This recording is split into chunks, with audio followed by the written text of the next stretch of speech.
கடவுள்னா யாரு? கடவுள்னு ஒருத்தர் இருக்காரு. ஏன்னா, நமக்கும் மீறி ஒரு சக்தி இருக்கு. அது நம்மள இன்னைக்கு ஆட்சி செஞ்சிட்ருக்கு. நம்ம ஒருத்தரும் ஒரு ஒரு ரூபத்தில் பார்க்குறோம் கடவுளை. நம்ம சிவனா பார்க்குறோம். சில பேர்கள் பெருமாளாக பார்க்குறாங்க. நம்ம இந்து மதங்களில் இருக்க ஒரு சாமிகள் பார்க்குறோம். அதே இஸ்லாமியர்கள் அல்லாவாக பார்க்குறாங்க. கிறிஸ்டின்ஸில் ஏசப்பாவாக பார்க்குறாங்க. ஆனால் எல்லா கடவுளுக்கும் ஒரே ஒரு ஒற்றுமை என்னென்னா தர்மம். தர்மம் மட்டுமே கடவுளுங்க. நீதி மட்டுமே கடவுளுங்க. ரொம்ப தூய்மையான ஒரு விஷயம் மட்டுமே கடவுளுக்கு சமமானது.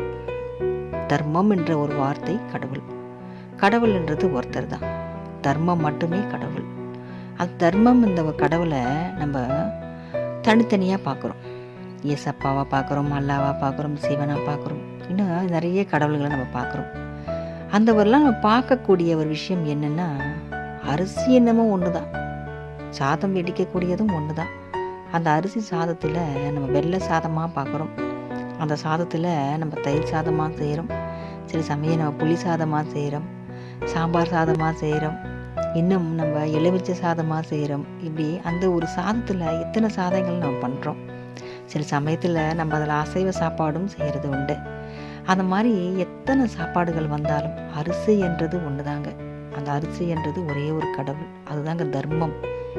அந்த தர்மத்தை நம்ம கடவுளாக மதிக்கணும். இன்றைக்கி நம்ம எவ்வளோ தர்மத்தை கடைப்பிடிக்கிறோம், எவ்வளோ நேர்மையாக நம்ம இருக்கோம், நம்ம எவ்வளோ இன்றைக்கி உண்மையாக இருக்கிறோமோ அந்த தர்மம் நம்மளை காப்பாற்றும்.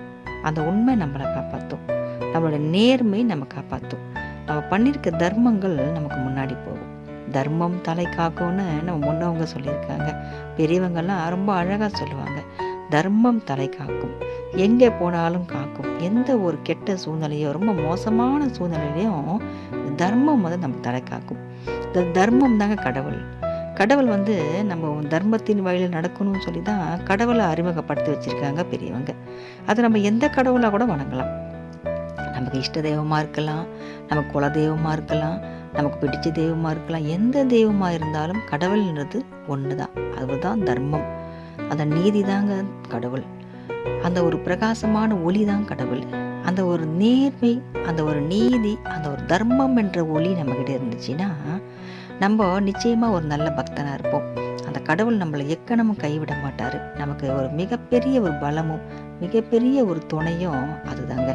தர்மத்தின் வழியில் நம்ம இன்றைக்கி நடக்கிறோம்னா எதுக்குமே நம்ம கவலைப்பட்டுக்க வேண்டாம்.